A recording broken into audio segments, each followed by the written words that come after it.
I check all the seam allowances so that they are all on the same side.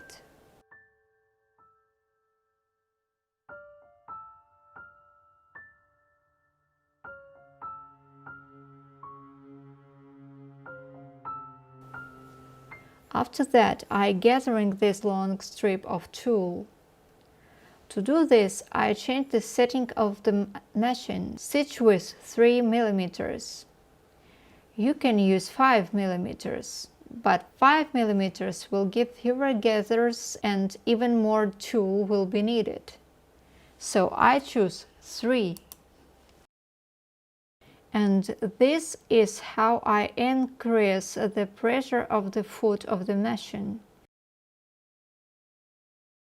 I increase the thread tension like this to a figure 8. And I change the regular foot for decorative stitches. You can use the special gathering foot, but I don't like it.